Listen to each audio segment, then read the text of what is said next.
I need you to find out who a body was, said Decima, eyeing him with a mixture of wariness and defiance. A body, repeated Strike. Yes, you probably read about it in the papers. It was the man they found in the vault of a silver shop in June.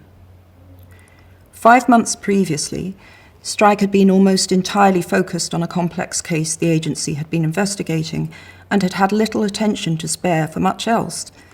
But he remembered this news story, which had generated a short but intense burst of media coverage. Right, he said, if it's the one I'm thinking of, though God knew why he was saying this, because how many men were found dead in silver vaults on average per month in London? The police identified him quite quickly. No, they didn't, said Decima, her tone brooking no contradiction. I thought, said Strike, though what he really meant was, as I accurately recall. He turned out to be a convicted thief. No, said Decima, shaking her head, he wasn't that thief, not definitely. I'm pretty sure that's what I read, said Strike, tugging his phone out of his pocket. He was hopeful now he'd be able to get out of here within 10 minutes, because she was giving him a cast-iron reason for refusing a case he definitely didn't want. Yes, see here, said Strike, having typed a few words into Google. The dead man, who posed as salesman William Wright during his 2 weeks' employment at Ramsay Silver, has now been identified as convicted armed robber Jason Knowles, 28, of Haringey. It wasn't definite, insisted Decima. I know a policeman, and he told me so. Which policeman is this? Asked Strike, who had prior experience of those who asserted imaginary ties to the police to justify their lunatic theories. Sir Daniel Gay, he's a retired commissioner. His daughter works for me. I asked her whether I could talk to Sir Daniel, and he spoke to some people, then told me the police never got DNA confirmation. They never proved it was that Knowles man, not beyond doubt. What's your interest in finding out who the man was? Asked Strike. I just need to know, said Decima. Her voice was trembling. I need to know.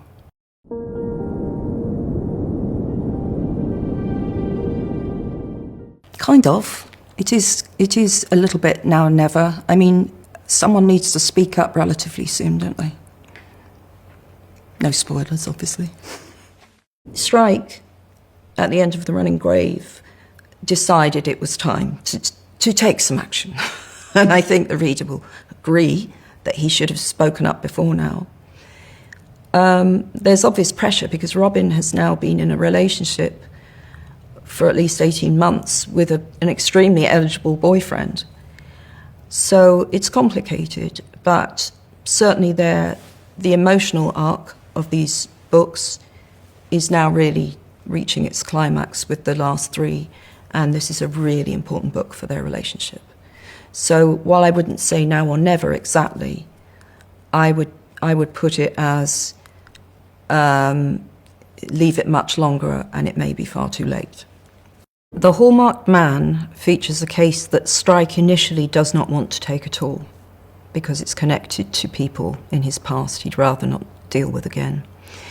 But then, for a very cynical reason, he does take the case because he thinks it will be a perfect opportunity to get a bit closer to Robin. And the case itself concerns a mutilated body that appears to have been arranged in Masonic ways, shall we say.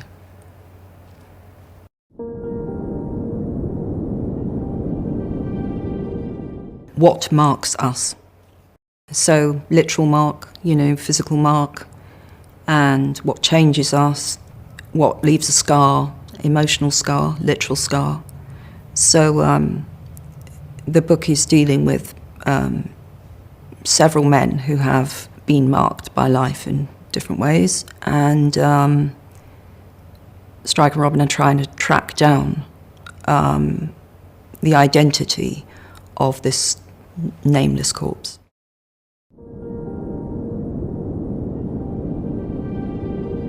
There are quite a few twists and turns, as ever, in this novel. They can definitely expect emotional development from our 2 main characters, and I hope they will enjoy quite a complicated case. The title works on two levels. Firstly, it describes the body, which Strike and Robin are investigating, which has had a hallmark carved into its back. But on a deeper level, to me, the hallmark is what marks us and what marks us out. So a lot of things in this novel go back to the DNA, you know, all of our ineradicable hallmark, I suppose. But I'm also talking about things that leave an impression on you. And Strike and Robin are both dealing with things from their past in this novel to a degree they've probably not done before. There is a strong theme of parenting through the novel, and there is an emphasis on fatherhood, although Robin does get to consider motherhood in a way she's never done before. But what it is to be a good father, I think, really does speak to this idea that the novel explores to an extent what it is to be a good man. And even Strike does a bit of parenting, although not of a human, but we'll leave that to the reader to discover. Strike loses his real role model in this book, and I think that's very significant in any human life. Losing someone who was a model in some way to you is a life experience that I think, actually, if you're lucky, you will have. The losing is always terribly sad, but to have someone in your life that you really look up to and would model yourself on morally, I think that's a gift. Not everyone has it.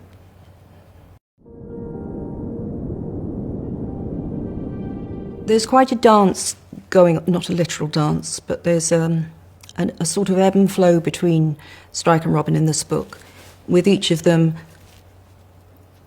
trying to work out how much truth the other is sharing, finding out that certain things have been concealed.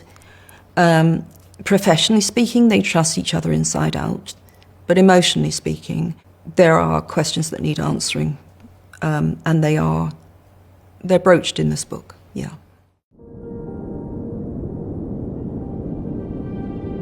One of the things that was very satisfying with this book was being able to bring in more of Strike's military background, which shows itself in his familiarity with the regiment, which is what the army calls the SAS. Over the time period of this particular novel, there was a serious terrorist incident on Westminster Bridge. So that feels like such a current live issue in the world generally. So again, this was drawing out what it is to be a good man, and what it is to be a man who actively wants to cause mayhem and tragedy. So yeah, I really enjoyed that. Finally, I really got to explore that, and it was the right book to do it in.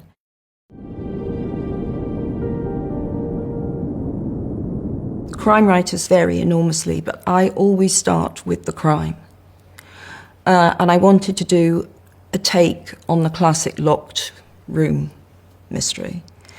And I initially, I thought of I wanted to set it in the Silver Vaults in London. But having visited the Silver Vaults multiple times for research purposes, I realized that it would be literally impossible to do there, and I didn't want to sort of falsify reality, if you like. Whenever I use a real place, I don't like to take too many liberties with it. But the Silver Vaults in Chancery Lane are in the book, and so I did use that bit of research, and it is the most fascinating place, and another place that visitors to London might not know about, but it's really worth a visit.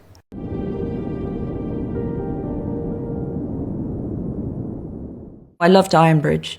Crieff, I know anyway. Sark was just a ton of fun. It's unlike any place I've been before, and I'm not sure there are that many places like Sark in the world. And I was being quite mean to Strike because for an amputee, Sark is not easy. It's really not easy. You're walking over sort of earthen roads. There are no vehicles, there are no taxis, there are no buses. He's got to walk all over this island. There's no choice. And there's a line in the book. Robin becomes aware as they go to their B&B in the evening. They have never been as alone together as they are on that night. So obviously Sark is the site of something very, very important.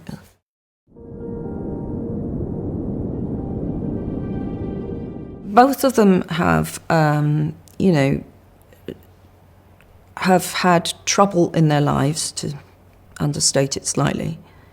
And I think both of them are damaged in different ways, which is not unusual. We're all carrying parts of our past, and that's part of what resonated with me with the idea for this book, the hallmark being something that you can remove with difficulty. I think that they understand each other up to a point, but each of them has suffered a very specific trauma. Strike, of course, has had his leg blown off in war, and meanwhile, Robin obviously has sexual trauma in her past. It's very satisfying to write about. For the characters themselves, I have a lot of sympathy, but for me, it's wonderful to write. In terms of this particular book, I can't say too much because there are spoilers, but yeah, the past is very much coming back to haunt them. Robin particularly, actually Strike, it's not so much that he's being haunted, it is that he's getting his comeuppance.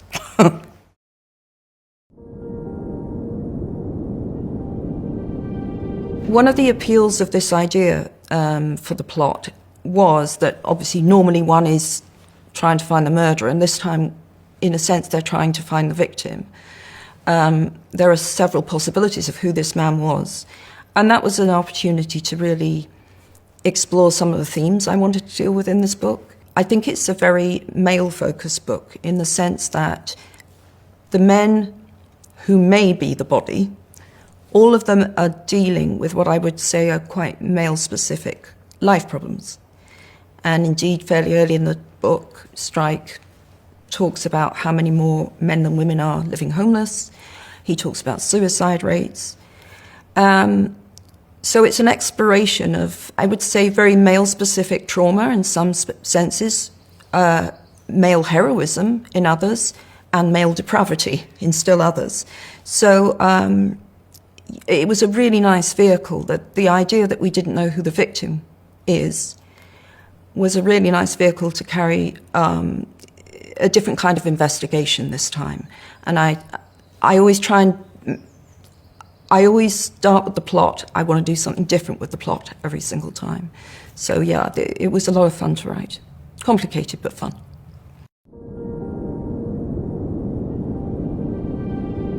In The Running Grave, Robin spent a large part of the book outside London, in Norfolk.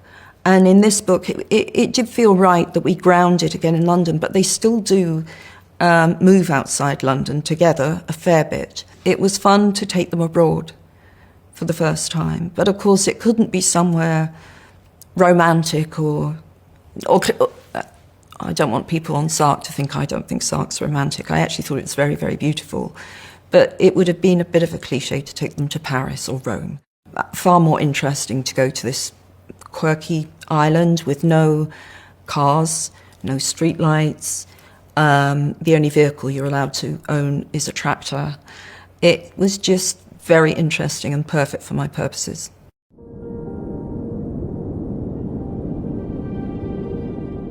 I had a ton of fun researching the Masons. I went into Freemasons Hall on my own a couple of years ago when I was starting to research what I needed for the book, I suppose. So I went into Freemasons Hall on my own, and it is open to the public. Not everything is open to the public.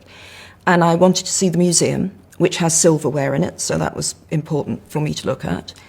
Having explored the museum, I went down into the basement where there's a cafe, and I was writing up what I'd seen and various ideas. And a gentleman bent down over me, making me jump, and he said, "Are you writing a book about us?" And I said, "Yep." And he said, "Do you want a private tour?" So I said, yep, absolutely.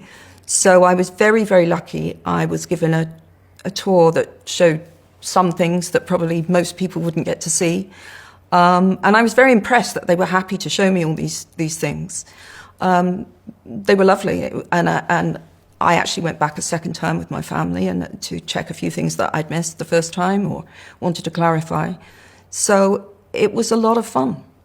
Yeah, honestly. I can't say too much more without obviously giving away plot points, but yeah, I really, really enjoyed researching the Freemasons.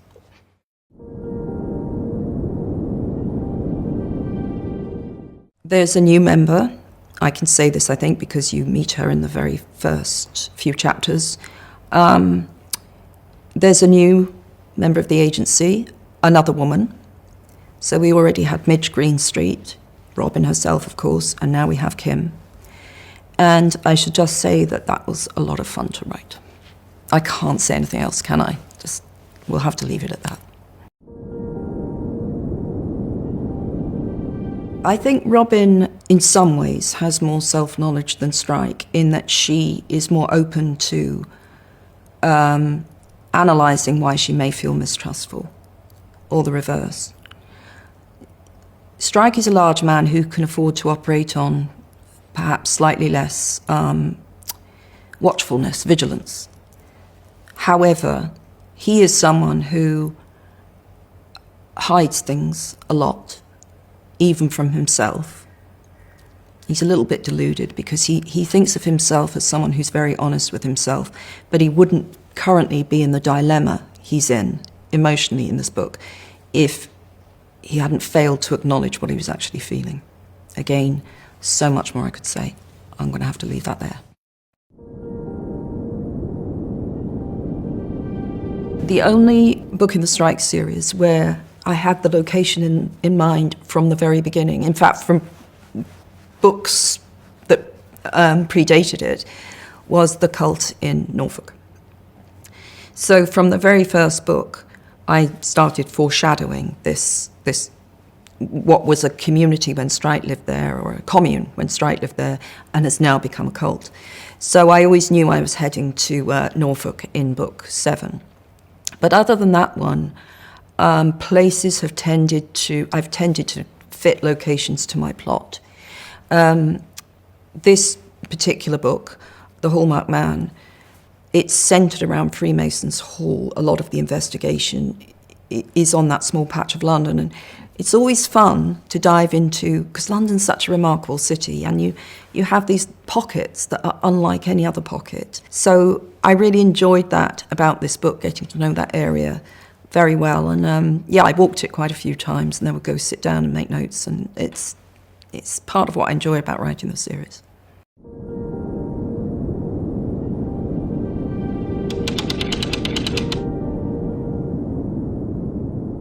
There's a cipher in the book that Strike needs to decrypt. Pigpen cipher is pretty easy to break if you know the trick of it, because it's a simple substitution cipher. You've got one symbol per letter. It's also known as the Freemasons cipher, and I can't say much more than that at the moment.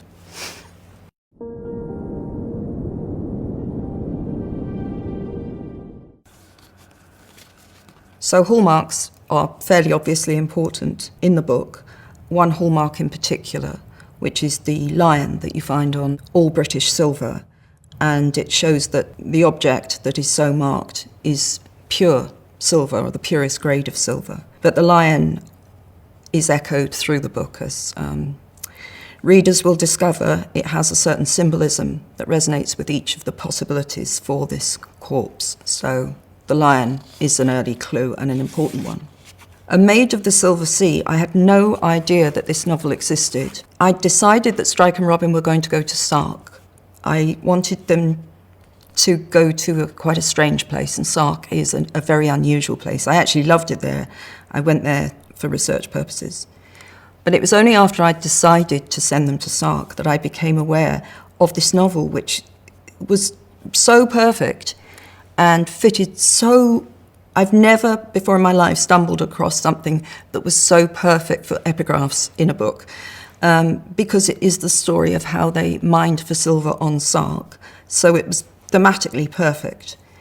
And the image of mining, particularly when you're talking about an investigation, it was just this perfect congruence. So, and I also really enjoyed the novel on its own terms, if anyone fancies reading it. And lastly, of course, Freemasons Hall. So my fictional silver shop sells Masonic silverware. And I've situated this imaginary shop to the rear of Freemasons Hall in London, which is a very, very distinctive building and well worth a visit. People are allowed to visit. You might not see everything, but you'll see some very impressive architecture. So yeah, that was a lot of fun, researching both the Hall and the Freemasons.